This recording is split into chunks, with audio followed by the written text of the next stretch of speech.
नमस्कार। खास मुलाकात कार्यक्रम में आपका स्वागत है। मैं हूं विकास सिंह। हमारे साथ जो आज खास मेहमान हैं वो है प्रदेश के कृषि मंत्री सूर्य प्रताप शाही जी। उनसे जानेंगे हम कि प्रदेश में बीते 4.5 वर्षों में क्या कुछ किसानों के लिए खास हुआ, क्या कुछ काम किए गए किसानों के लिए, कैसे आया उनकी जिंदगी में बदलाव। सर, आपका स्वागत है दूरदर्शन में।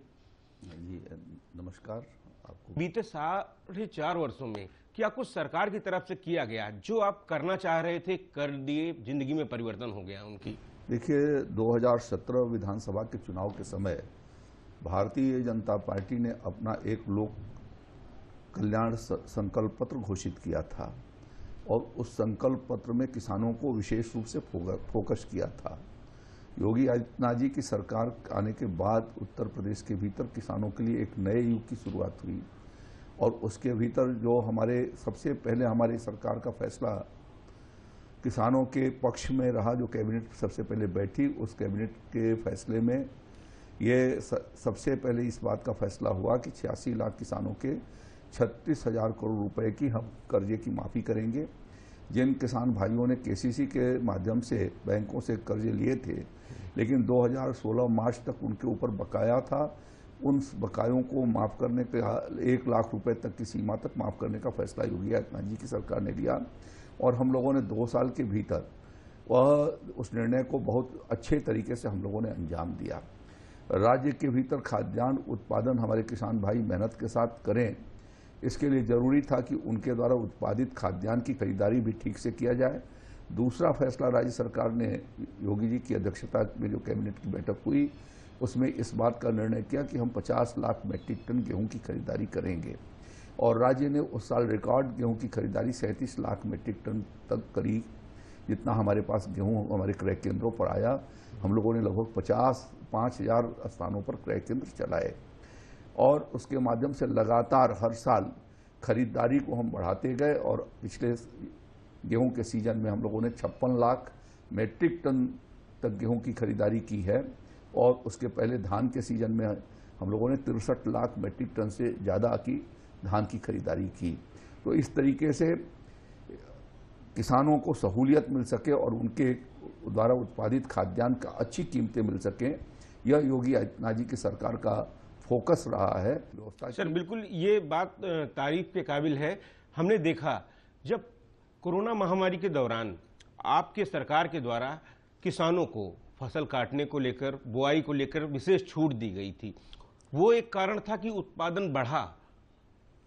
देखिए, उत्पादन तो खेत में किसान ने तैयार कर रखा था लेकिन उसी समय वैश्विक महामारी कोरोना जो है वो पूरे दुनिया में और भारत के भीतर भी उसने अपने पांव पसार दिए और उत्तर प्रदेश भी उससे प्रभावित हो रहा था। 24 मार्च को आदरणीय प्रधानमंत्री जी ने लॉकडाउन की घोषणा की और उस समय रबी की फसल, खासतौर पर गेहूं की फसल खेतों में खड़ी थी।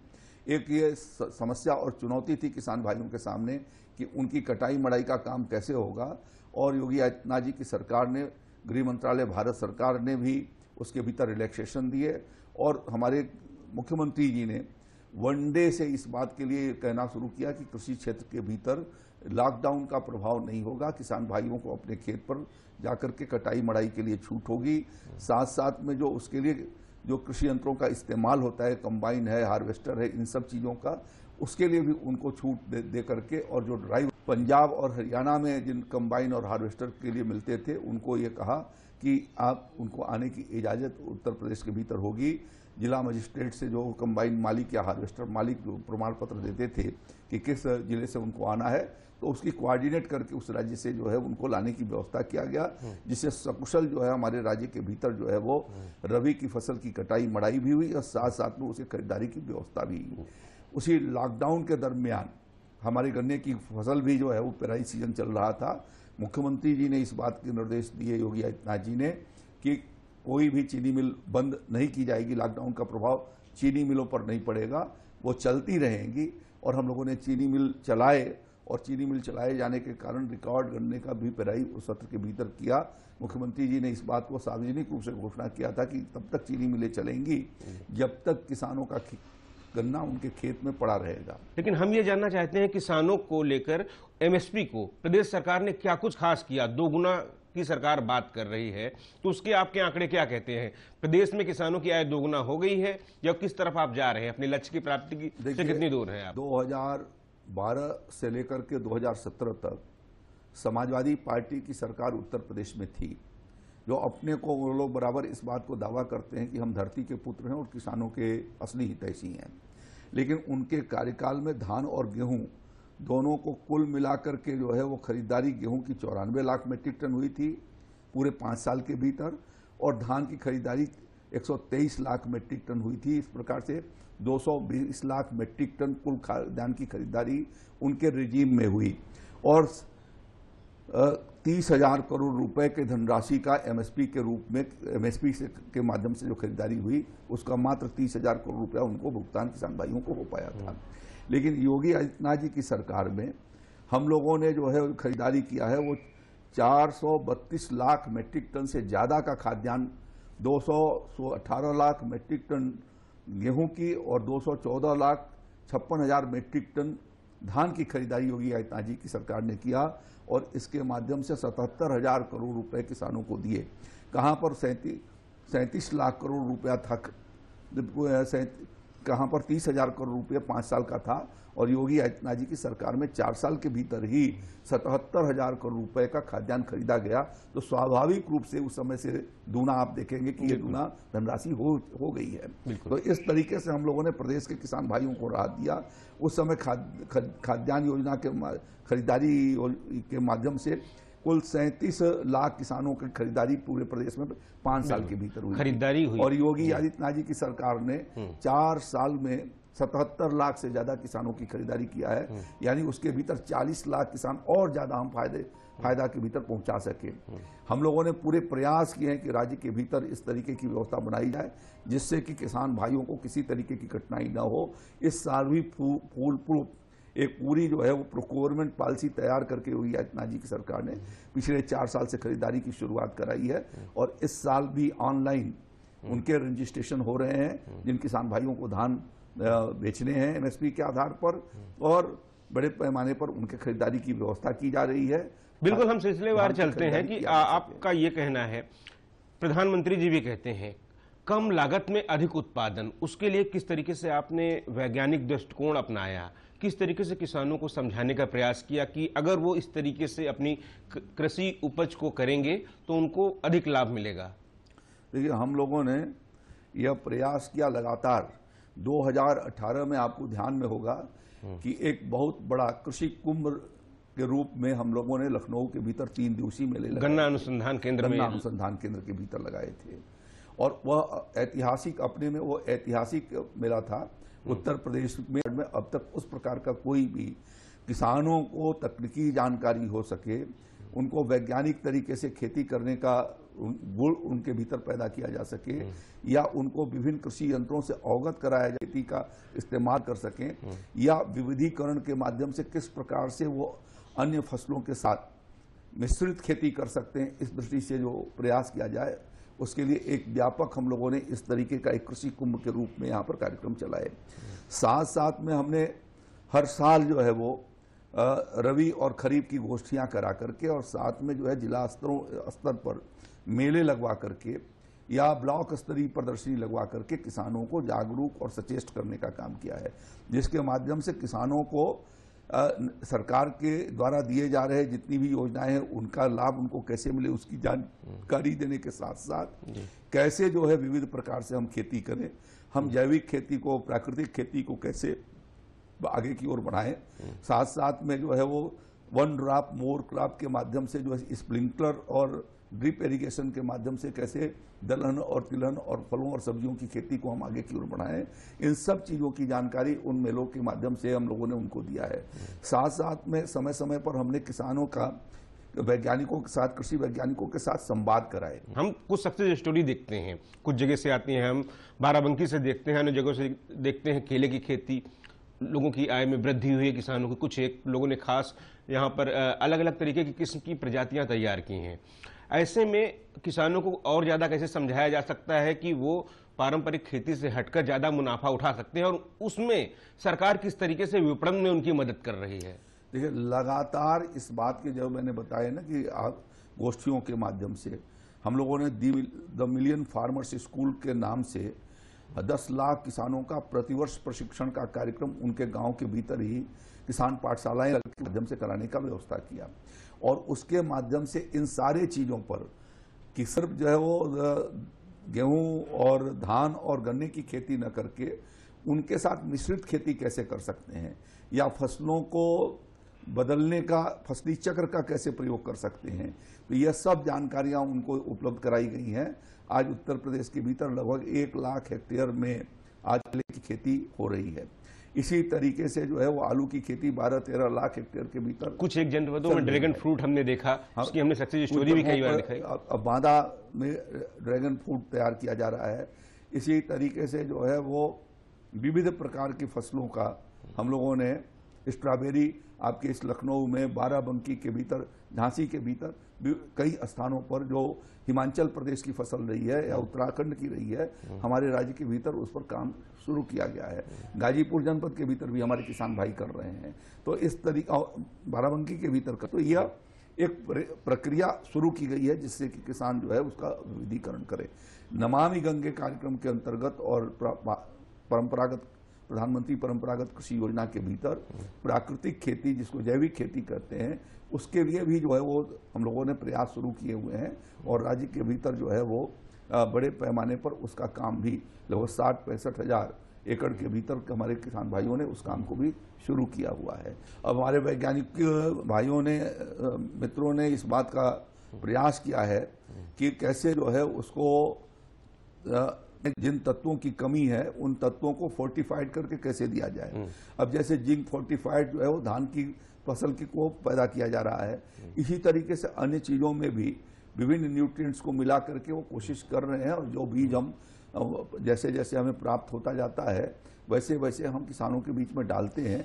इस साल भी किसान भाइयों को के बीज पर हम लोगों ने 50% अनुदान पर हम उनको आधारी बीज और सर्टिफाइड प्रमाणित बीज हम उनको उपलब्ध करा रहे हैं। जो हमारे सभी बीज ब्लॉक स्तरीय जो है हमारे बीज केंद्रों से उनको कृषि विभाग के उपलब्ध कराए जाएंगे। इसी तरीके से लगभग 10,000 कुंटल हम लोग जो है सरसों के बीज 7,500 कुंटल के करीब विशेष योजना के माध्यम से और 2,500 कुंटल जो है वो मिनी किट के माध्यम से लगभग 5 लाख किसान भाइयों के बीच में हम उस मिनी किट को पहुंचा रहे हैं, जिससे राज्य के भीतर 4 से लेकर के 5 लाख हेक्टेयर जमीन में कैसे हम तिलहन की खेती को आगे बढ़ा सकें।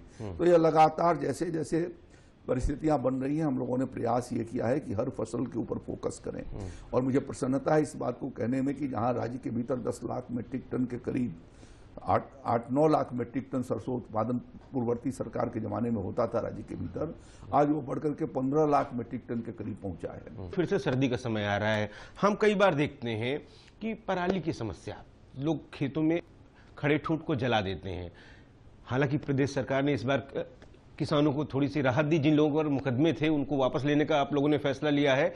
इस बार फिर वैसी परिस्थिति न जन्मे, उसके लिए क्या कुछ उपाय किए जा रहे हैं? उसके लिए किसान भाई को जागरूक होना पड़ेगा।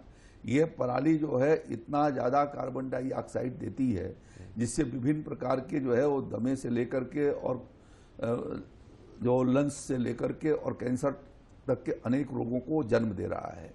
तो हम छोटे से मेहनत के लिए छोड़ करके और यदि हम आसान रास्ता अख्तियार करते हैं तो हम अपना और अपने परिवार और अपने ग्रामवासियों के स्वास्थ्य को हम नुकसान पहुंचाते हैं।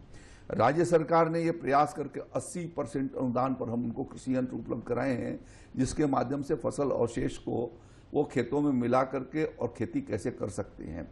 हैप्पी सीडर, सुपर सीड और मल्चर टाइप की इस तरीके के कृषि यंत्रों पर 80% अनुदान हम लोग दे रहे हैं। कस्टम हायरिंग सेंटर पर हम अनुदान दे रहे हैं। फार्म मशीनरी बैंक पर जो है वो 15 लाख के कृषि यंत्रों पर हम लोगों ने जो है वो 12 लाख रुपए अनुदान दे रहे हैं। अब हमने लोग साधन सहकारी समितियों और गन्ना समितियों को भी अलाउ कर रखा है कि वह किसानों के सुविधा के लिए सस्ते दरों पर इस यंत्र को उपलब्ध कराए जाने के लिए वह इसको लें। और लगभग 650 करीब समितियों ने इसको 5 लाख रुपए तक के कृषि यंत्रों को उन्होंने दिया है, जिस पर कृषि विभाग ने 4 लाख रुपए अनुदान उनको दिए हैं। प्रदेश में इस बात के प्रयास किए जा रहे हैं कि लोगों की पुआल को भी कुछ स्थानों पर खरीदने के या उसे जो है वो कार्बन बनाए जाने, कोयला तैयार किए जाने की दृष्टि से या उनको बायो फ्यूल के लिए ऐसी संस्थाएं कुछ आ रही हैं जो आने वाले दिनों में उनकी खरीदारियां भी शुरू करेंगी। तो यह उसके लिए भी राज्य सरकार ने पहल किया है, तो इससे जो है वो परा जा सकेगा। अब जो है डीकम्पोजर भी बहुत सस्ते दरों पर उपलब्ध हो गए हैं और हम लोगों ने राज्य के भीतर 3 लाख से ज्यादा किसानों को जिन जनपदों के भीतर ज्यादा पराली जलाने की घटनाएं होती हैं उनको हम डीकम्पोजर दे रहे हैं, जिससे कि वो खेत में पुआली को बिछा करके और पानी चला करके और डीकम्पोजर को डाल देंगे तो वो 15-20 दिन में जो है वो डीकम्पोज होकर के और कंपोस्ट के रूप में बदल जाएगा। बिल्कुल, आपने अभी जिक्र किया एफपीओ का। हम प्रदेश में किस तरीके से देख सकते हैं एफपीओ को प्रोत्साहन देने के लिए आप कुछ क्या कर रहे हैं? क्योंकि एक छोटा किसान अगर एफपीओ के तहत खेती करते हैं तो उनको अपनी एक विशेष किस्म की फसल तैयार कर सकते हैं जिसकी खरीद होगी तो उनको बेहतर लाभ होगा। तो इसके लिए सरकार का क्या लक्ष्य है? उनको बढ़ावा देने के लिए क्या कुछ आप लोगों की कार्य योजना है? देखिए, छोटी जोत और उत्तर प्रदेश के भीतर 93% ऐसे किसान हैं जो सीमांत और लघु किसान हैं। इसमें से अधिकांश की जोत जो है वो आधा हेक्टेयर से भी कम जोत की है। तो स्वाभाविक है कि वो लाभकारी जोत नहीं है। परिवार को बंटने से हमारी जोतें छोटी छोटी हो गई हैं। तो इसलिए सरकार का ये प्रयास है और खासतौर पर प्रधानमंत्री मोदी जी का प्रयास है कि हम यदि इसको किसानों का समूह या उनके संगठन बनाएं, उनकी कंपनियां बनाएं और बना करके और उनको सामूहिक रूप से खेती यदि हम करते हैं किसी एक चीज की तो या कृषि यंत्र को खरीदे जाने की, तो सब मिला करके किसान खरीदेंगे तो उनके ऊपर छोटा छोटा बोझ आएगा। बीज डालने का आया, एक बार ट्रैक्टर आई जुताई के लिए तो सबका जोत करके और खेतों में से तैयार कर लेगा। राष्ट्रीय कृषि मंडी की आपने व्यवस्था की है, सरकार के द्वारा केंद्र की गई है, आपके प्रदेश में काफी ज्यादा प्रचलित हो रही है। किस तरीके से देखते हैं, लाभान्वित हो रहे हैं या बिचौलियों से मुक्ति मिलने लगी है? देखिए, जैसा बताया मैंने आपको कि एमएसपी पर खरीदारी तो सीधे सरकार की एजेंसियां कर रही हैं, जिसमें उत्तर प्रदेश के भीतर कोई बिचौलिया नहीं है। मंडी के भीतर भी हम लोगों ने मंडी शुल्क को जो है वो समाप्त कर रखा है, जिससे कि वहां पर जो है वो जो पहले 1.5% जो 2.5% लगती थी उसको 1.5% कर रखा है और 46 आइटम पर से मंडी शुल्क हमने समाप्त कर रखा है। तो अब किसान बाहर भी बेचने के लिए स्वतंत्र है। पहले उसको बाध्यता थी कि वो मंडी के भीतर ही आकर के बेचेगा, अब वहां बाहर भी बेच सकता है। तो बिचौलिए हटे और बिचौलियों को जो फायदा जाता रहा है वह यदि किसान उत्पादक संगठनों को पहुंचेगा तो क्योंकि किसान की ही उसमें हिस्सेदारी है तो उसका लाभांश तो उसको मिलने वाला है। तो यही प्रधानमंत्री जी चाहते हैं कि वो उत्पादन के साथ साथ जो है वो अब व्यवसाय भी करे और उद्यमी बने, जिससे कि सिर्फ खेती करने से ही उसकी आमदनी 2 गुना नहीं होने वाली है। यदि हमने ये विविध वैकल्पिक व्यवस्थाएं साथ में रखे, लीग से अलग हटकर उससे हमारी आमदनी बढ़ेगी तो और उसके बाजार भी हमको सुलभ हो जाएगा। हमें यदि अपना बीज उत्पादन करना चाहें तो हम अपना बीज उत्पादन करना चाहते हैं, अपना कर सकते हैं। अपने कंपनी या अपने एफपीओ के नाम से ब्रांड बनाना चाहें तो ब्रांड बना करके गुणवत्तापूर्ण उत्पादन करके हम कंपनियों को आकर्षित अपनी ओर कर सकते हैं। तो इस तरीके से यदि काम होगा, राज्य सरकार ने उनके वर्किंग कैपिटल पर 5 लाख रुपए तक के लिए 4% की ब्याज सब्सिडी उनको देने का निर्णय 3 वर्षों तक के लिए किया है। एक और किसानों की समस्या है जो सबसे ज्यादा आमतौर पर प्रदेश का किसान, ये देश का किसान झेलता है कि जब मौसम की मार, फसल बीमा योजना ने उनको बड़ा सहारा दिया। इसके साथ साथ मुख्यमंत्री कृषक बीमा योजना आपकी तरफ से है, जिसमें जो बटाईदार हैं वो भी उससे लाभान्वित हो सकते हैं। इसका कवर बढ़े वो किस तरीके से आप देखते हैं? अभी हाल ही में हमने देखा जैसे कुछ नदियों में पानी बाढ़ का आया और काफी ज्यादा फसल बर्बाद हो गई। तो इसको लेकर किसानों का सुरक्षा दायरा ज्यादा रहे, रिस्क कवर उनके पास कम से कम रहे, ये कैसे हो सकता है? देखिए, इसके लिए प्रधानमंत्री जी ने प्रधानमंत्री फसल बीमा योजना की एक योजना लॉन्च कर रखी है और उस योजना में जो है वो खरीफ के भीतर 2% प्रीमियम पर नियमित धनराशि का 2% प्रीमियम देने पर जो है वो उस किसान का बीमा खरीफ के सीजन में होता है, रबी के सीजन में वह 1.5% है। तो इस प्रकार से इस बात की सुविधा है उनके पास कि हम इसके अंतर्गत बीमा करा सकें। प्रधानमंत्री फसली बीमा योजना के भीतर हम जब देखते हैं तो 2019-20 में जिन किसानों ने, उस समय ज्यादा किसानों ने कराया था बीमा और नुकसान हुआ तो 1,097 करोड़ 69 लाख रुपए का 1097 करोड़ 69 लाख रुपए का उनको क्षतिपूर्ति अदा की गई और इसी तरीके से 20-21 में 459 करोड़ रुपए की क्षतिपूर्ति अदा की गई। तो बीमा ये आपदा बता करके तो आती नहीं, आकस्मिक आती है। अब इस साल आ गई आकस्मिक, तो स्वाभाविक रूप से यदि हमारे किसान भाई बीमा कराए होते तो उसका फायदा उनको जा सकता था। एक और सवाल हम करना चाहेंगे, किसानों की खुशहाली के लिए काम कर रहे हैं, लेकिन कुछ संगठनों द्वारा, हम प्रदेश के पश्चिमी प्रदेश की अगर बात करें तो कुछ विरोध कर रहे हैं, कुछ संगठन कर रहे हैं। आपको क्या लगता है, क्या कुछ मंशा है उनकी? क्योंकि पूरे प्रदेश में इसका असर कम ही दिखता है, इसलिए हमने कहा आपसे इस सवाल का जिक्र करना जरूरी था। तरीके से मैं ये मानता हूं कि राजनीति प्रेरित वो आंदोलन चलाया जा रहा है।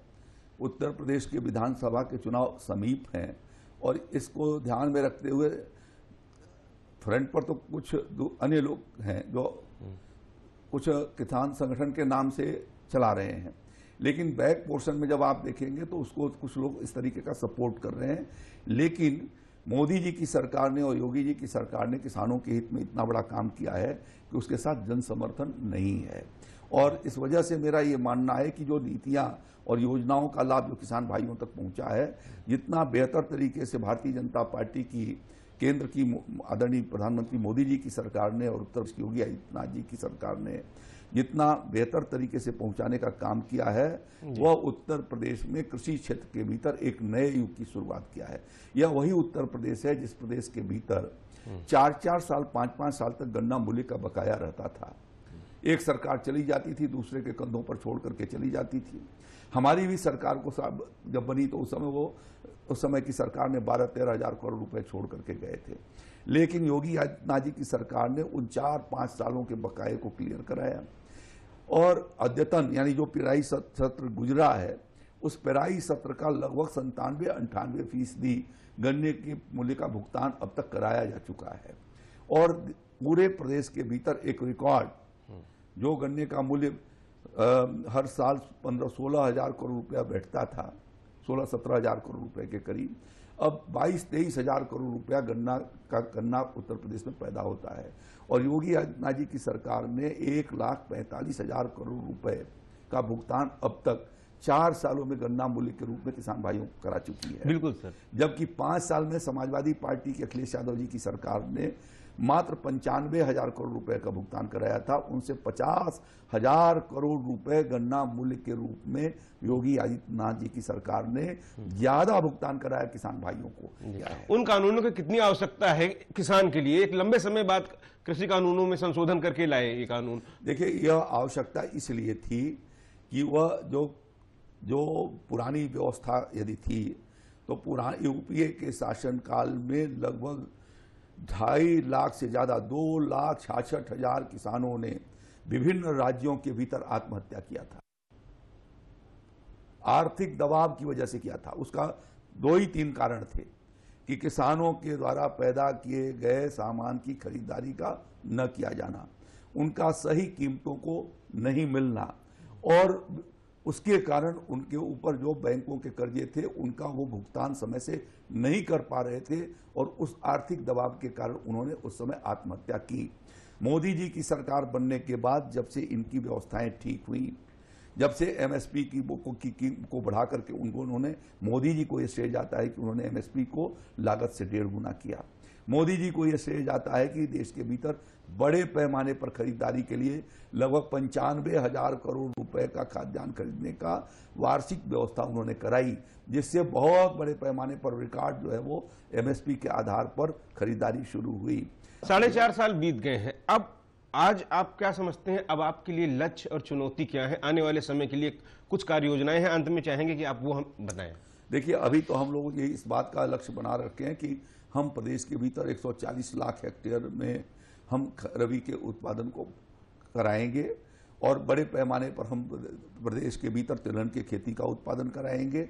साथ साथ में धान की खरीदारी बेहतर तरीके से हो सके, इसके लिए सरकार ने व्यवस्था कर रही है। उनका समय से पैसा उनके खातों में चला जाए, कुल योजनाओं का पारदर्शिता के साथ पालन कराएं, वो सरकार का लक्ष्य रहा है। हमने देखा है किस तरीके से लाभान्वित हो रहे हैं सरकार। और इस महत्वपूर्ण विषय पर आपने दूरदर्शन से बात करने के लिए समय दिया, इसके लिए आपका बहुत बहुत धन्यवाद। तो इसी उम्मीद के साथ कि आने वाले समय में प्रदेश का किसान खुशहाल होगा और आने वाले समय में जिस तरीके से जो उत्पादन हो रहा है, देश का खाद्यान्न उत्पादन बढ़ेगा, उसके जीवन में खुशहाली आएगी। इसी उम्मीद के साथ आज के कार्यक्रम में बस इतना ही। नमस्कार।